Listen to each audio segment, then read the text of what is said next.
Hi everyone, I am Sneha. I am GNM first year student. I study at ANMM CH Gaya Ji. Welcome to my new video lecture.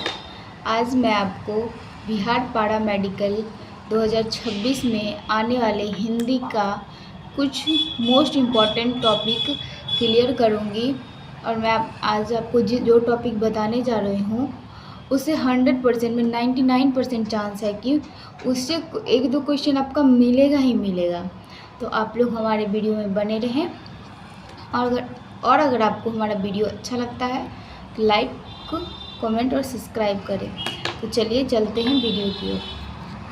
आज के video lecture में हम आपको हिंदी के कुछ महत्वपूर्ण कवि का नाम, उनका जन्म स्थान और उनकी रचना के बारे में डिस्कस करेंगे, जो कि हर एग्ज़ाम में बिहार पैरामेडिकल या फिर जो भी एग्ज़ाम हो जिसमें हिंदी पूछा जाता है वो सभी एग्ज़ाम में ये टॉपिक तो आएगा ही आएगा। तो आप लोग मेरी वीडियो में बने रहिए और देखिए। चलिए शुरू करते हैं। पहले हमारे जो कवि हैं वो हैं प्रेमचंद्र। इनका जन्म 21 जुलाई 1880 ईस्वी में हुआ था और इनका जो जन्म स्थान था वो लमही वाराणसी उत्तर प्रदेश में हुआ था और इनका जो मृत्यु है वो 8 अक्टूबर 1936 ईस्वी में हुआ था और इनका जो रचना है वो रंगभूमि, कर्मभूमि, प्रेमार्स, गोदान, गवन, निर्मला, संवाद सदन इत्यादि है। इसी में से एक और कवि आते हैं जयशंकर प्रसाद। इनका जन्म 30 जनवरी 1889 ईस्वी में हुआ था।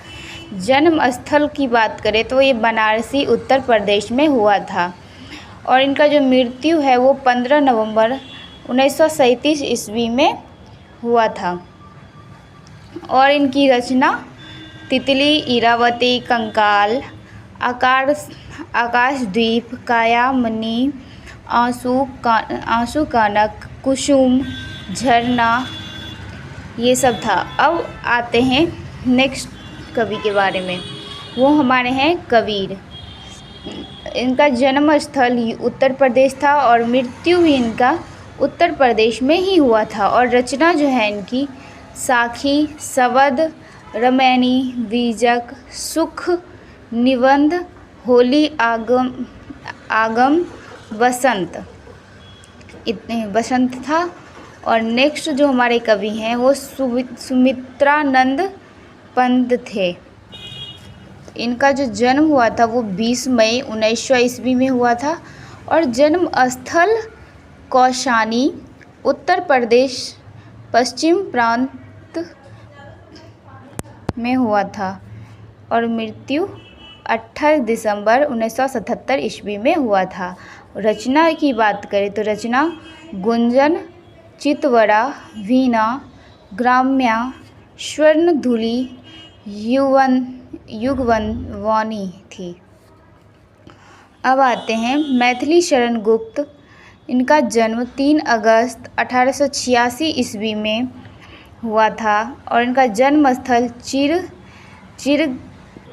चिरगम उत्तर प्रदेश में हुआ है और मृत्यु 12 दिसंबर 1964 ईस्वी में हुआ है और रचना साकेत, जयदेव, वंद, भारत, भारती, यशोधरा, जय भारत, पंचवटी। अब आते हैं नेक्स्ट कवि पे। जो नेक्स्ट हमारा है वो है महादेवी वर्मा। इनका जन्म 26 मार्च 1907 ईस्वी में हुआ है और जन्म स्थल फरुदाबाद, संयुक्त प्रांत आगरा में हुआ था और मृत्यु 11 दिसंबर 1987 ईस्वी में हुआ था। रचना यामा, निहार, निर्जा, रसीम था। रामधारी सिंह दिनकर। नेक्स्ट हमारे जो कवि हैं इनका जन्म 23 सितंबर 1908 ईस्वी में हुआ था और जन्म स्थल बेगूसराय जिला। और इसका गांव की बात करें तो ये सिमरिया गांव में हुआ था। और मृत्यु 24 अप्रैल 1974 ईस्वी में। इनका जो रचना था वो उर्वशी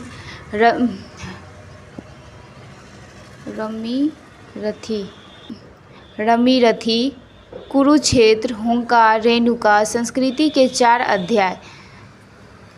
अब आते हैं सूर्यकांत त्रिपाठी निराला। इनका जो जन्म है वो 21 फरवरी 1887 ईस्वी में हुआ है और जन्मस्थल मंदिनीपुर पश्चिम बंगाल में हुआ है और मृत्यु इनका 15 अक्टूबर 1961 ईस्वी में हुआ है।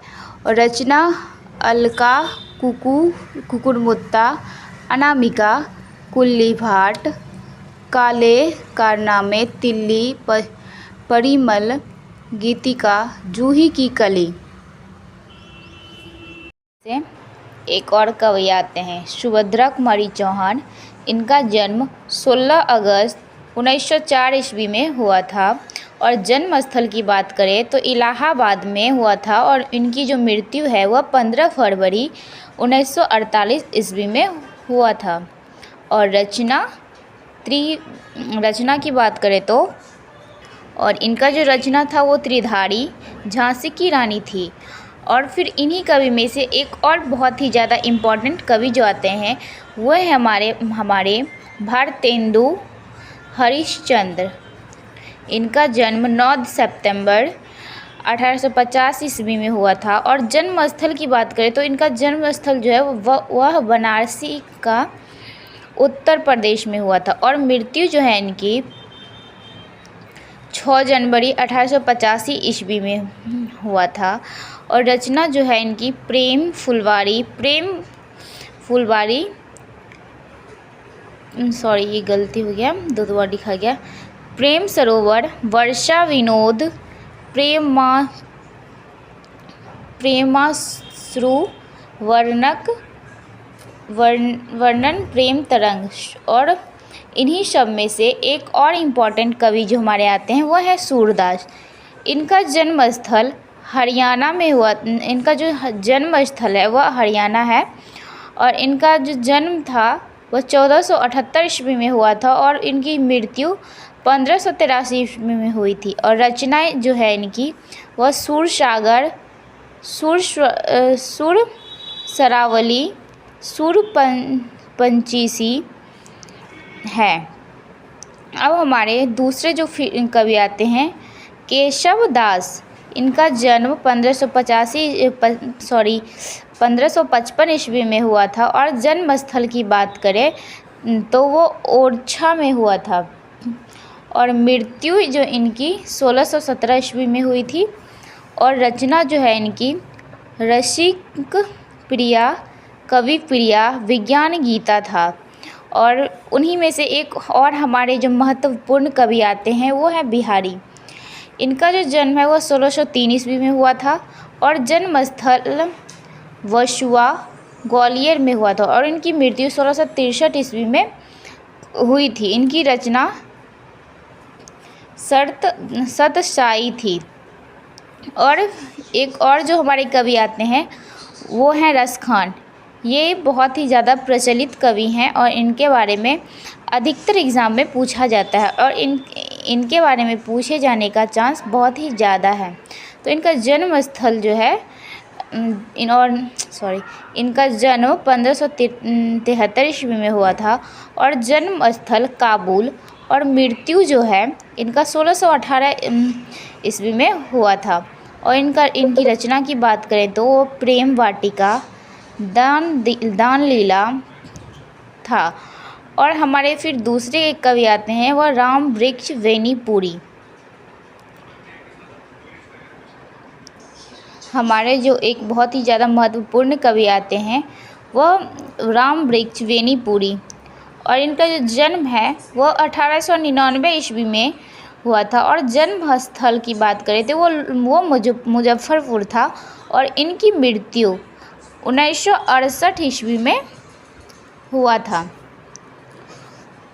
और इनकी रचना की बात करें तो गेहूं और गुलाब माटी की मूर्तें थी।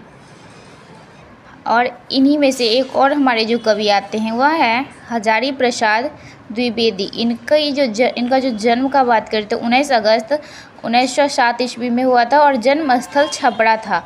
और इनका जो मृत्यु है वह 19 मई 1979 ईस्वी में हुआ था। और इनका रचना अशोक के फूल,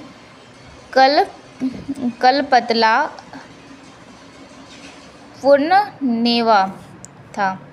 और एक और जो हमारे कवि आते हैं वो आते हैं जयदेव। इनका जन्म 3 अगस्त 1919 ईस्वी में हुआ था और जन्मस्थल लुधियाना था और मृत्यु 19 सितंबर 1994 ईस्वी में हुआ था। और इनका रचना गीता गोविंद रति मंजरी था। और हमारे जो दूसरे कवि आते हैं वह मलिक मोहम्मद जायसी थे। ये भी काफ़ी प्रचलित कवि रहे हैं और इनके बारे में भी एग्ज़ाम में पूछने का चांस ज़्यादा होता है। तो इनका जो जन्म है वह 1492 ईस्वी था और जन्मस्थल भारत था। और मृत्यु इनका 1548 ईस्वी में हुआ था। और रचना इनका पद्मावत, आखिरी कलाम, चित्ररेखा, अखररावट, कान्हावट था। और अब हमारे जो एक और कवि आते हैं वह बंकिम चंद्र चटर्जी हैं। इनका जन्म 7 जून 1838 ईस्वी में हुआ था। जन्मस्थल जो है इनका बंगाल था। और मृत्यु इनका 8 अप्रैल 1994 ईस्वी में हुआ था। और इनका जो रचना है वह कपाल कुंडला था। और हमारे दूसरे जो कवि आते हैं वह रामचंद्र सकल थे। इनका जन्म का बात करें तो वह 4 अक्टूबर 1884 ईस्वी में हुआ था। और इनका जो जन्म स्थल था वह उत्तर प्रदेश में था। और मृत्यु 2 फरवरी 1941 ईस्वी में हुआ था। और रचना की बात करें तो वह चितामणि रस भीमांस था। तो आई होप कि आपको हमारे द्वारा दी गई हुई जानकारी अच्छी लगी हो। और ये जो हमारा टॉपिक था वो हमने आपको पूरा क्लियर करवाया। और इस टॉपिक से एग्ज़ाम में क्वेश्चन आने का चांस बहुत ही ज़्यादा है। तो आप लोग इसको पढ़िए। और अगर आपको हमारा वीडियो अच्छा लगा हो, हमारे द्वारा दी गई जानकारी आपको अच्छी लगी हो तो लाइक, कमेंट और सब्सक्राइब कीजिए और शेयर भी कीजिए। और आपको लगता है कि यह वीडियो महत्वपूर्ण है किसी और के लिए तो आप इसको शेयर कर सकते हैं। So thank you so much. Thanks for watching.